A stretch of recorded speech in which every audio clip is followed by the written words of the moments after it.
Hi, I'm Iva. I want to tell you about my tricky relationship with my mother-in-law, Sophia. She always seemed to make things hard for me. Sophia had old-fashioned ideas and never really liked me. For a while, my husband William and I lived far from them, so Sophia couldn't bother us much. But when William got a job close to them, we had to deal with her more. I could handle Sophia's behavior because I grew up dealing with difficult people like my own parents. Luckily, William's dad, Benjamin, was always nice to me, but the tough part was that Sophia spent time with my daughter, Luna, who was 9 at the time. Luna loved her grandparents, and they were the only ones she knew well since I didn't have contact with my own parents. Even though Sophia and I had our issues, I put them aside for Luna's sake. I wanted Luna to have a good relationship with her grandparents. William also cared about family a lot, so I couldn't just cut Sophia out of our lives. Luna enjoyed spending time with her grandparents, but Sophia still caused problems sometimes. Sophia kept criticizing Luna's diet, saying I wasn't feeding her right. She thought Luna needed more nuts for protein, but Luna was allergic to nuts, and even their smell made her sick. I told Sophia this many times, but she wouldn't listen.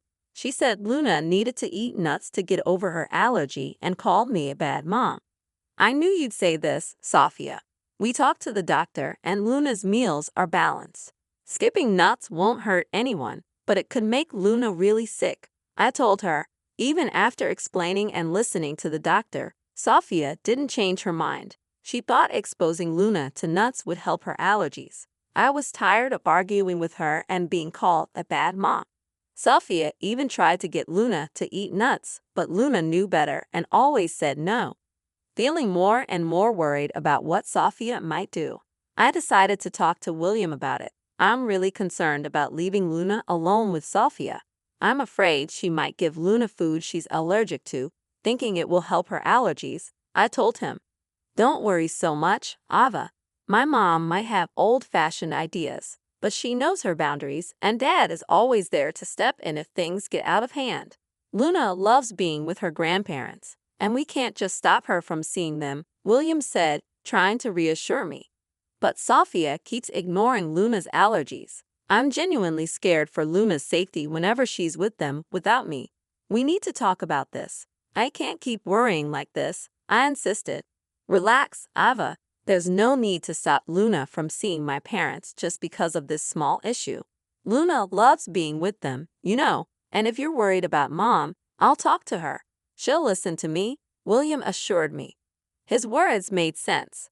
Luna really enjoyed being with her grandparents, so I couldn't bring myself to stop her if Luna had ever said she didn't want to see them. I would have respected her decision, but I didn't realize that even William couldn't change Sophia's behavior. Things came to a head at Luna's 11th birthday party. Benjamin and Sophia were invited, and they said they'd come. Sophia seemed really excited, which made me uneasy, though I didn't know why. When they arrived early, it surprised me because Sophia usually avoided being around me. She gave Luna a big present wrapped in birthday paper and said, "Happy birthday, Luna. Here's your gift. Grandma got you something really special." Luna thanked Sophia, and then Sophia said, "Wow, that's a big gift. What's inside, Grandpa?" "I have no idea, Luna. Grandma chose it, and she won't even tell me what's in there. We'll both find out when you open it," Benjamin said. "Come on, open Grandma's gift and see what she got you. I bet you'll love it, sweetie. I'll be your favorite grandma ever," Sophia said excitedly. "I can't wait to see what you got me, Grandma. I'm so excited. We'll open all the gifts after we cut the cake," Luna said. "Let your friends arrive, and once we finish the cake, you can start opening the presents," I suggested. "No, Luna needs to open my gift before cutting the cake. That's why I came early to give her my special present," Sophia insisted. Despite feeling suspicious about Sophia's behavior, Luna seemed genuinely happy to get such a nice gift from her grandma. The big, heavy package made Luna even more excited, and she couldn't wait to see what was inside. She wanted to start opening her presents once all her friends were there. I agreed to let Luna open Sophia's gift before the cake, as Sophia said it had to be done that way. I didn't want to upset Luna on her birthday, so we went along with it. But little did I know what a disaster it would turn into. Luna and her parents were let down by the one person they trusted. Sophia not only ruined Luna's birthday, but also turned everyone against her. When Luna opened the gift, she found a big cake with her name on it. She was happy for a moment, but then she passed out. William and I rushed to her, scared and confused when we saw her throat swelling up. In shock, I watched as William hurried to get an epinephrine shot while someone else called the police. Knowing exactly who was behind this, I confronted Sophia, demanding answers. What on earth did you put in Luna's cake? What's in it? I asked, my voice shaking with anger and fear. Sophia pretended she didn't know anything, saying, I didn't do anything, Ava. It's just a regular cake. I don't understand what's happening. Maybe something you did caused Luna to faint. You've been neglecting her nutrition despite my warnings, and now she's paying the price. Don't try to blame me. Luna was fine just a moment ago, and now she's having an allergic reaction. Tell me what you did to her, Sophia. I hope you didn't mess with the cake. You need to own up to your actions and take responsibility. Look at Luna. She's turning blue. I snapped back, ignoring Sophia's excuses and focusing solely on Luna. I hurried over with the epinephrine I always kept on hand for emergencies. Although Luna's swelling went down a bit, she remained unconscious. It was clear that she needed to go to the hospital to fully recover. The room was filled with worry for Luna. Tears welled up in my eyes, and even William looked close to crying. Sophia, who was already in tears, seemed scared. In that moment, I decided to cut open the cake to see what was inside. What I found shocked me to the core. I demanded answers from Sophia, questioning her sanity for putting nuts in the cake. Sophia, what were you thinking? You ignored my warnings and put nuts in the cake, putting Luna's health at risk. How could you be so careless? I only wanted to help Luna, not hurt her. I didn't like that Ava was so strict about Luna's diet. While it's true Luna might have reactions sometimes, I thought gradually giving her nuts could help. Sophia argued. My frustration boiled over when I confronted her. Are you crazy? Our daughter is allergic to nuts. She could have died from this reaction. Who gave you the right to decide how to handle her allergies? Look at the mess you've made. I'm Luna's grandma, and I have the right to take care of her. She'll be fine. You're all overreacting. You're just trying to scare me for no reason. I'm sure this is all part of Ava's plan to make me look bad. Sophia insisted. Listen, Sophia, if things go my way today, you'll be in big trouble. Right now, all I care about is Luna's health, I said firmly. Just then, the ambulance arrived with paramedics. They took care of Luna and transported her to the hospital, with us following closely. The doctors told us Luna would need time to wake up and would have to stay at the hospital for a day or two. We were all overwhelmed with emotion. I broke down in the hospital, finding comfort in William's arms. After calming down, I called Benjamin to let everyone know that Luna was no longer in danger. When I hung up, I turned to William and expressed my anger. I'll never forgive Sophia for what she did today. She could have put our daughter's life at risk. It's unbelievable. I wouldn't have believed it if I hadn't seen it myself. My mom has become someone I don't even recognize anymore. She did all of this just to make you look like a bad mom. She acted like she cared about Luna's happiness, but she never thought about how dangerous it was for Luna. Even after everything, she still says I planned it all. Today showed me how far my mom will go to make you look bad. I'm so sorry I didn't see it sooner and didn't do more to keep her away from us. I need to protect Luna from my mom's bad influence. I failed as a husband and as a father, William said, clearly starting to realize the seriousness of the situation. Benjamin, who had always been a good grandfather, was clearly affected by Sophia's actions. This time, she went too far. Even though she'd gotten away with things before, we weren't going to let her off easy this time.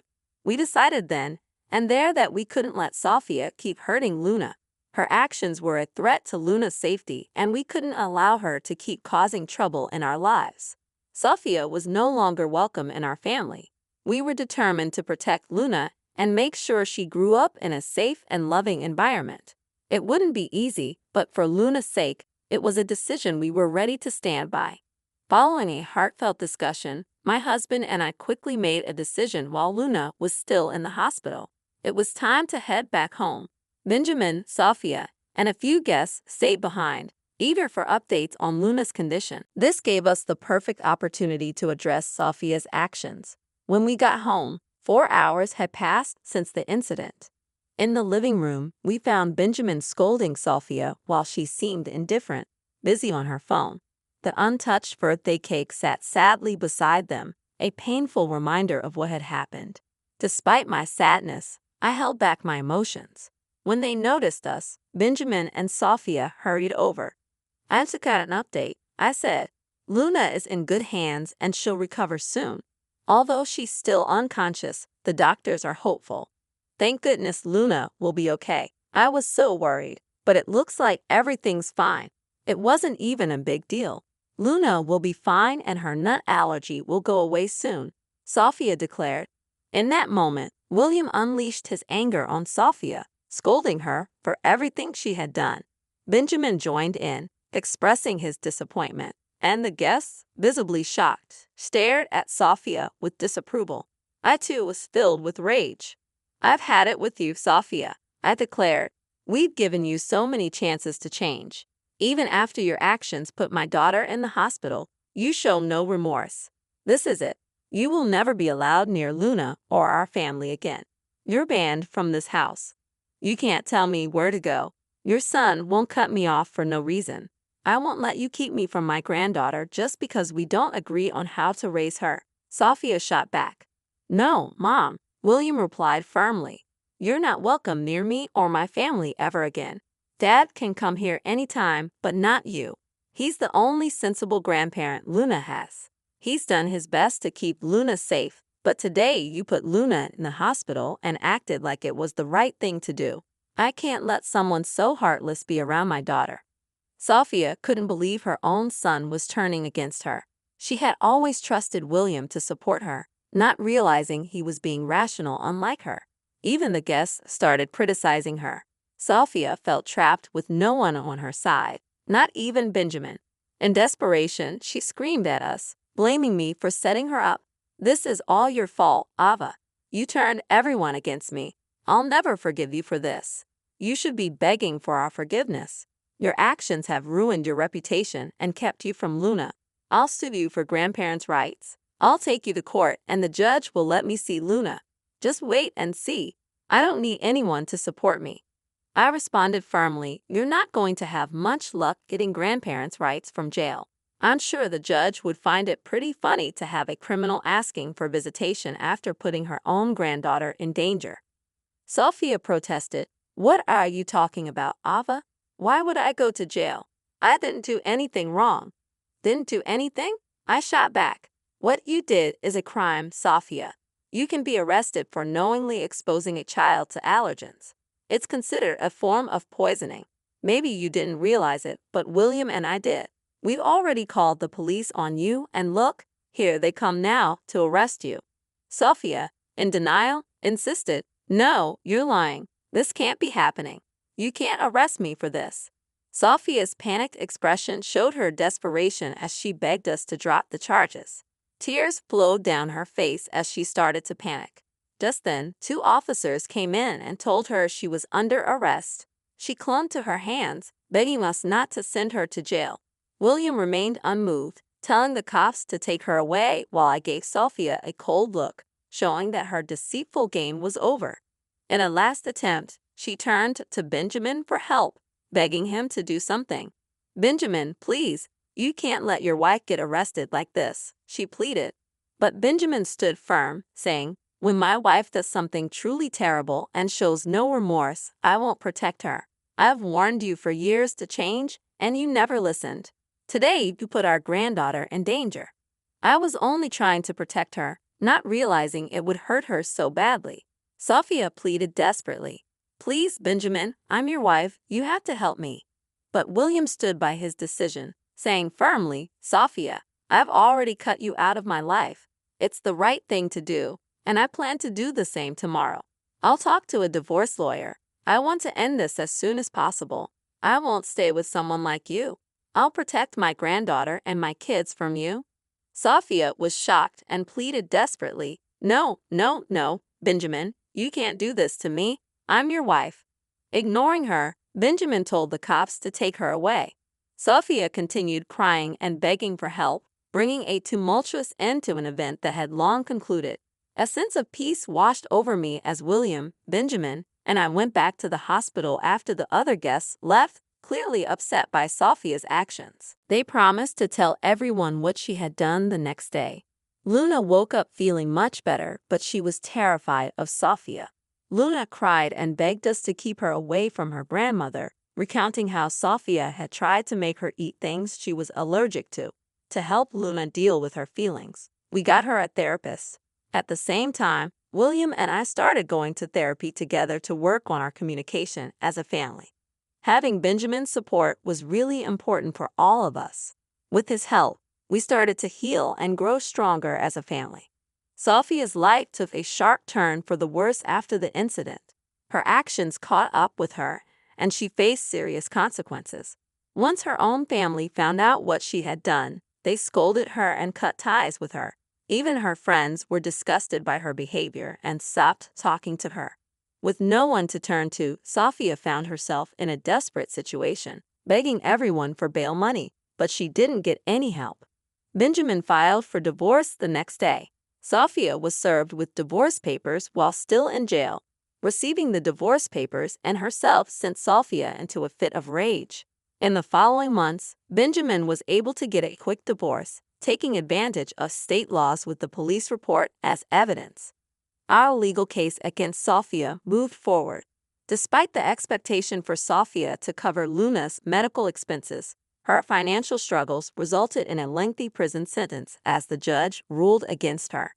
Moreover, we obtained restraining orders to ensure she stays away from our family. With confidence that Sophia won't have the chance to approach us again, we remain watchful. But if by some chance she tries to cross the line, she'll encounter the fierce protection of Mama and Papa Bear, who are determined to do whatever